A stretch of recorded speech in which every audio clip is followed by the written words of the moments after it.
What's up, YouTube? Samuel here, blessed with another day of life and another week of this video challenge me and Eddie got going on.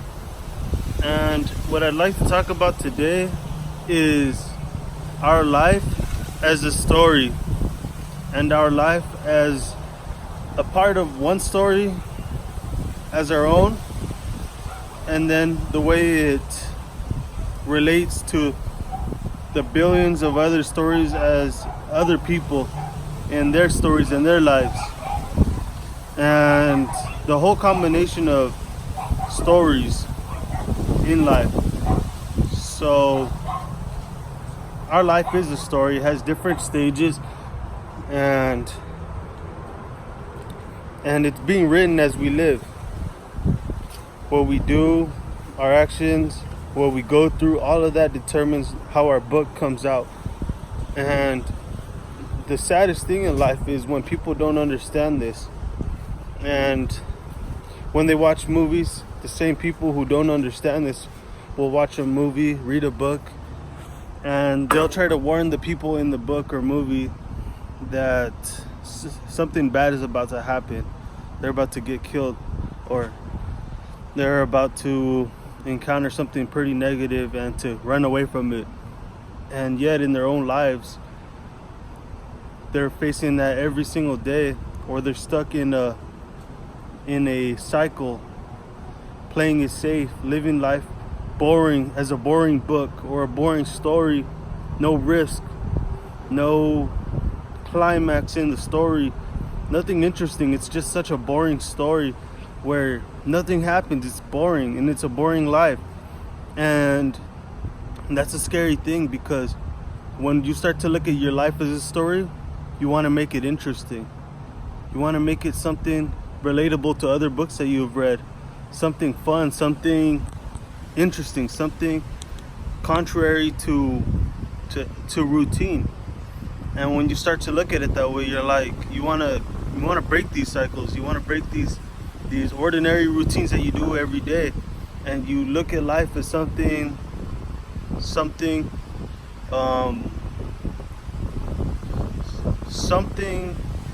that you control, rather than something that controls you. And ultimately, I think that's what we want. We want to control our lives, and we want something that we can make better, and something that has a good ending, a good outcome. And I think that a good way to begin that is to see life as a story, and then to start to act like it too. And then the story with the other people, they have their own stories. Now, a lot of times in our lives, we treat other people pretty bad, or we treat them like as if they don't matter, or as if they're bad people, and we become the antagonists in their stories. We start to become the people that they're afraid of, or the people that they don't want to do business with, or the people that they that feel that you're condescending towards them, that you feel like you're better than them, and they feel like they're being oppressed. You might even be their oppressor. You might treat them like a little kid, or treat them like if they're dumb or something. And nobody wants to be that character. So another thing is that you got to make other people's story better too. You got to see their lives and them as people, not as object of only your story, but also that they have their own story, and that they want to do good in their story too. So what we got to do is we got to treat them well. We got to respect them and love them, so that them in their own lives, and they might even put you as a good person in their story, and that both of your stories can be well together. And that's very interesting, and that's kind of really deep if you think about it. You want to be the good person in their story, because the better you look all around, you might be the best person in your own imagination, your own story, your own mind. But if you're trash in everybody else's, what does that matter?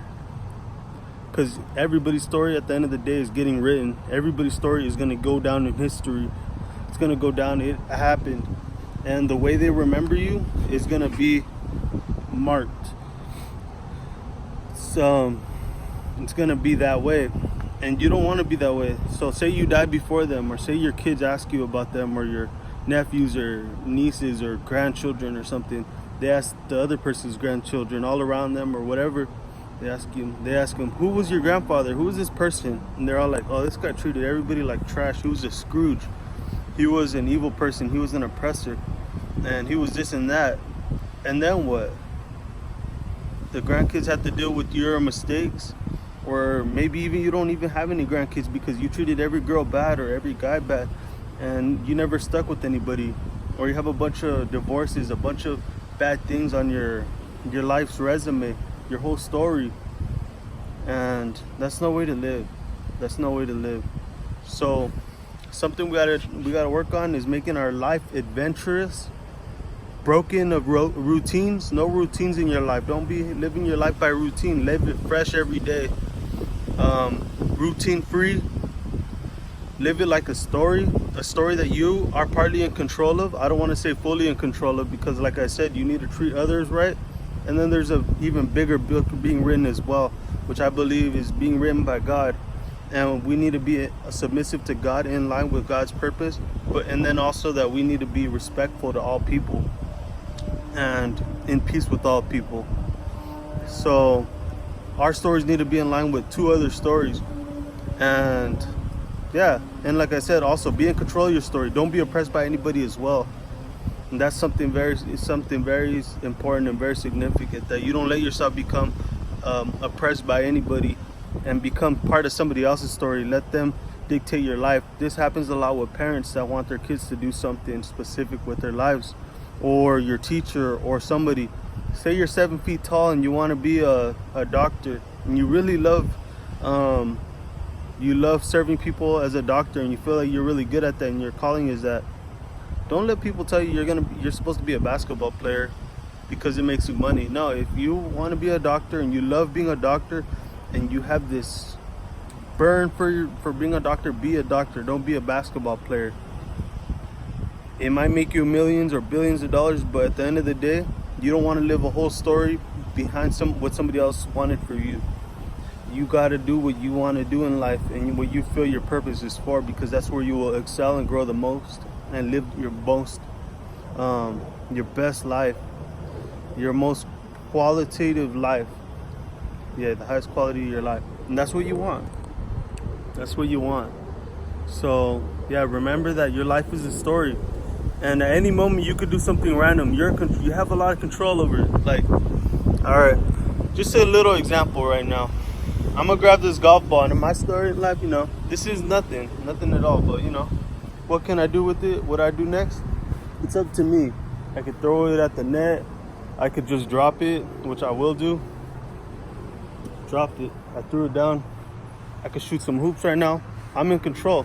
I can go and speak to my sister, and that's such a beautiful thing to have that freedom and to have that ability to decide that we're not robots. So that being said, make good decisions. Live a great life and help people, build good relationships, and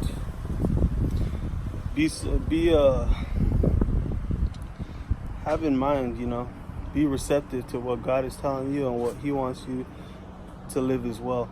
And with that being said, God bless. Like and subscribe. Take care. Till next week. Goodbye.